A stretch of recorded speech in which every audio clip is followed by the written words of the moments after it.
நமஸ்காரம். மேற்படி 3வது ஸ்கந்தத்திலேருந்து நம்ம பாகவதத்தை அனுபவிக்க ஆரம்பிக்கணும். அதில்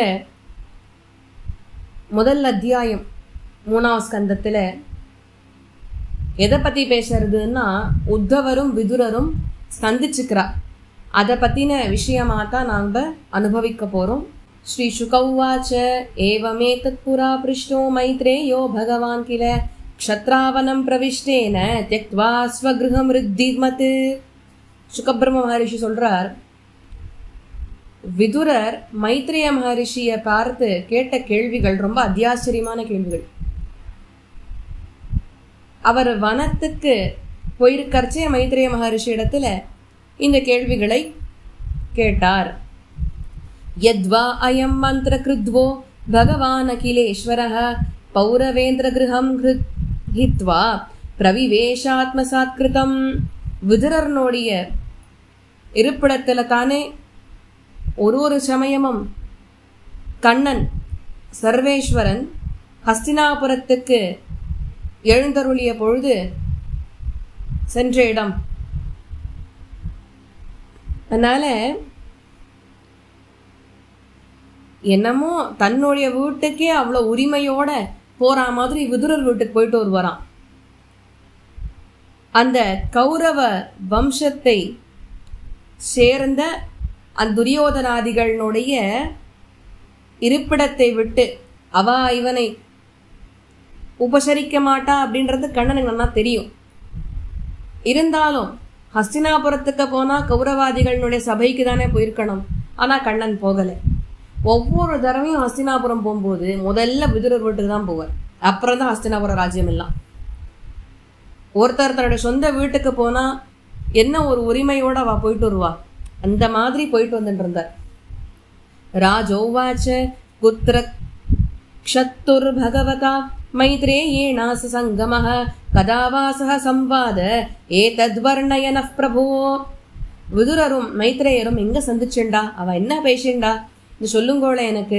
நக்யல் பார்த்தோதயஸ்தஸ்ய விதுரஸ்யாமலாத்மனஹ தஸ்மின் வரியசி பிரஷ்னஹ சாதுவாதோபபிரம்ஹிதஹ.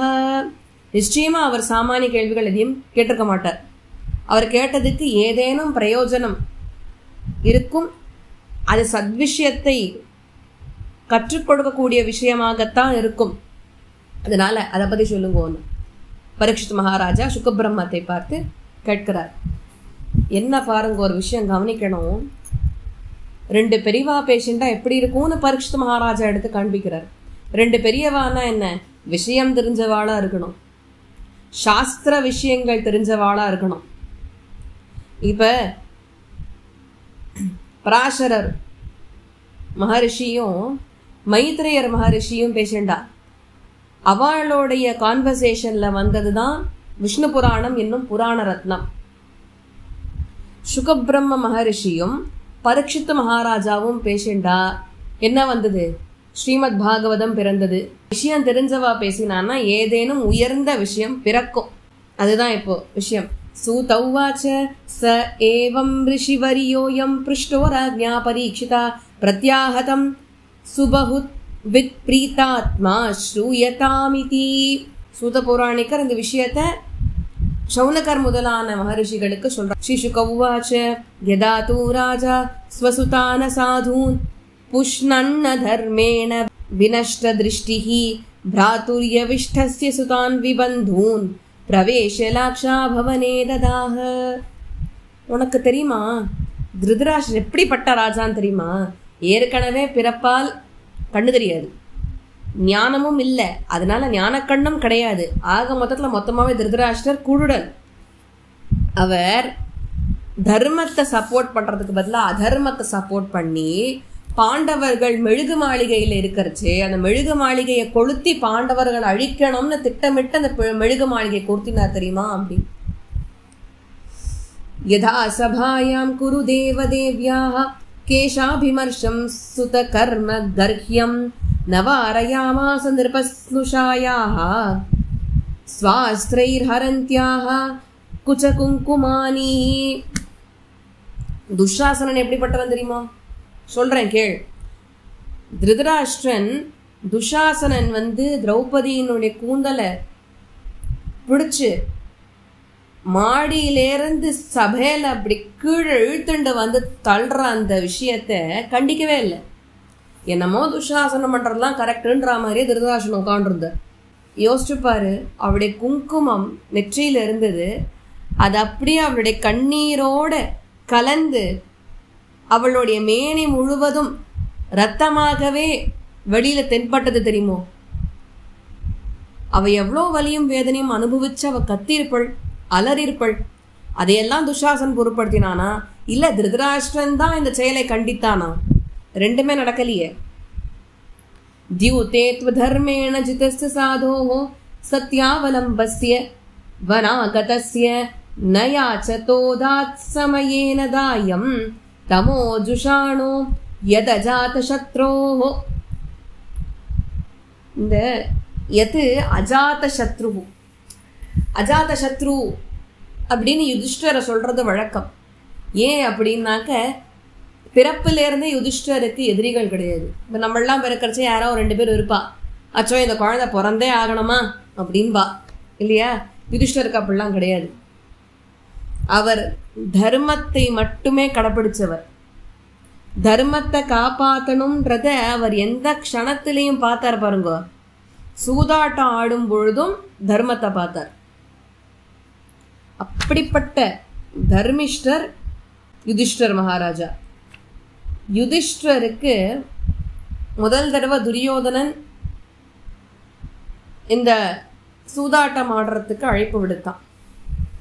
யுதிஷ்டரும் வந்தார். இந்த சூதாட்டம் ஆடும் பொழுது துரியோதனன் என்ன பண்ணான்? தாடலை சகுனி மாமா வச்சு ஆட வச்சான். பூராவும் ஃப்ராடு வேலை தான். அங்கே எல்லாம் சதி மாயை சூதாட்டத்தில். யுதிஷ்டரோ தானே ஆடினார். அவர் தர்மத்தின் பக்கல்ல நின்னார் யுதிஷ்டர். அதெல்லாம் இல்லைன்னு சொல்லலை. துரியோதனன் என்ன பண்ணான்? வேணும்னு என்ன பண்ணான்? யுதிஷ்டரை எல்லாத்தையும் இழக்க வச்சான். தன்னுடைய யுதிஷ்டரோட ராஜ்யத்தை முதல்ல இழக்க வச்சான். அதுக்கப்புறம் யுதிஷ்டரோடைய உடன் பிறந்தவர்களை இழக்க வச்சான். எல்லாரையும் இழக்க வச்சான். கட்சியில திரௌபதியை கூட இழக்கும்படிக்கு அவன் பண்ணினான் பாருங்க துரியோதனன். அவன் எவ்வளவு சூழ்ச்சிக்காரன்! எப்படி நாசூக்கா காயனை நகர்த்திருக்கான் பண்றோம். யுதிஷ்டர் எப்படியாவது எல்லாத்தையும் இழந்து அவள்லாம் வேரோட அழியணும், அதுதான் என்னுடைய கோல். அவள் வாழணும்னு நான் எங்கேயும் ஆசைப்படலை. சரி, அவள் முதல் சூதாட்ட தப்பதான் யுதிஷ்டர் திரௌபதி இழந்தார், உடன் பிறந்தவர்களை இழந்தார், ராஜ்யத்தை இழந்தார். அப்போ திரௌபதி துஷாசனன் சபைக்கு இழுத்துண்டு நிறுத்தினா, வஸ்திராபரணம் ஆச்சு, இதெல்லாம் நடந்தது. அப்புறம் கண்ணன் வஸ்திரத்தை கொடுத்தார். இது எல்லாருக்கும் தெரிஞ்ச கதை தான். அப்படி முதல் தியூத்தம் முடிஞ்ச பின்னாடி 2வது தடவை தியூத்தம் ஆறுது. இதெல்லாம் பாரதத்தில் தியூத்த பருவம்னு இருக்கு. அதை கேட்டால்னா தெரியும். அந்த தியூத்த பருவத்தில் 2வது தடவை தியூத்தம் விளையாடும் பொழுது, சூதாட்டம் ஆடும் பொழுது தான் இவாளை வனவாசத்துக்கு அமிச்சான். என்ன சொன்னா? 13 ஆண்டுகள் சுவாமி, 12 வருஷம் வனவாசம், 1 ஆண்டு காலம் அஜ்ஞாதவாசம். தன்னை யாருன்னே காமிச்சுக்காதேக்கு 1 வருஷம் அவ இருக்கணும். துரியோதனாதிகள் கண்டுபிடிக்கக்கூடாது. கண்டுபிடிச்சிட்டானா திருப்பி இன்னொரு 12 வருஷம் வனவாசம் போய் திருப்பி 1 ஆண்டு காலம் அஜ்ஞாதவாசம் இருக்கணும். இதுதான் சட்டம். யுதிஷ்டரை வனவாசத்துக்கு அமிச்சாச்சு. இவாள்லாம் களையும் போனால திரும்பி அந்த 13 ஆண்டுகள் வெற்றிகரமாக முடிச்சுட்டு வெளில வந்தாலும் இல்லையா, திருப்பி கேட்ட உடனே ராஜ்யத்தை கொடுக்க வேண்டியது. தரமாட்டேன்ட்ட துரியோதனன். உனக்கா? எல்லாம் தரமாட்டேன் போயான்ட்டான். அப்ப கண்ணன் அவரை யுதிஷ்டர் கௌரவர் சபைக்கு அப்ப தூதுவனாக பாண்டவர்களுக்கு கண்ணன் வந்த பொழுது அவர் பேசிய வார்த்தைகள் பீஷ்மர் முதலானவர்களுக்கு அமிர்தமா இருந்தது. ஏன்னா பேசுறது யாரு? சாட்சாத் சர்வேஸ்வரன். பீஷ்மர் முதலானவர்கள் ஞானிகள். அதனால சர்வேஸ்வரன் பேசுறது பீஷ்மர் முதலியவர்களுக்கு அமிர்தமாட்டம் இருந்தது. ஆனா துரியோதனன் இருக்கானே, அவன் பக்கத்துல இருக்கிறவாளுக்கு வேற வேலை இல்லை, வந்துட்டான் இங்க தூது பேசுறதுக்குன்ற மாதிரிதான் அவ ஃபீல் பண்ணா. கண்ணன் பேசினதோட சீரியஸ்னஸ் அவளுக்கு அப்ப தெரியல. திருப்பி என்ன ஆகுது? விதுரரை கவுன்சிலிங் கூப்பிடுறா. இங்க வா, கன்சல்டேஷன் பண்ணி கூட எனக்கு இந்த விஷயத்துல அப்படின்னு திருதராஷ்டிரன் அழைப்பு விடுத்தான். அண்ணா கூப்பிடுறானேன்னு சொல்லிட்டு விதுரரும் கிளம்பி போனார். அப்பதான் சபையில நீதி பேசுறார். அதுதான் விதுர நீதி அப்படின்னு நம்ம இன்று பரியந்தம் கொண்டாடிட்டு இருக்கோம். அந்த விதுர நீதியை விதுரர் எடுத்து உரைக்கிறச்சு சபையில விஷயம் தெரிந்தவர்கள் பீஷ்மர், துரோணர் முதலானவர்கள் விதுரரை நன்னா மதிச்சா. மேற்படி விதுரர் என்ன சொன்னார் அப்படின்றத நாளைய தினம் அனுபவிப்போம். ஏதேனும் பிழைகள் இருந்தால் பெரிவா க்ஷமிக்கணும்னு பிரார்த்திச்சுக்கிறேன். சர்வம் ஸ்ரீ கிருஷ்ணார்ப்பணமஸ்து. நமஸ்காரம்.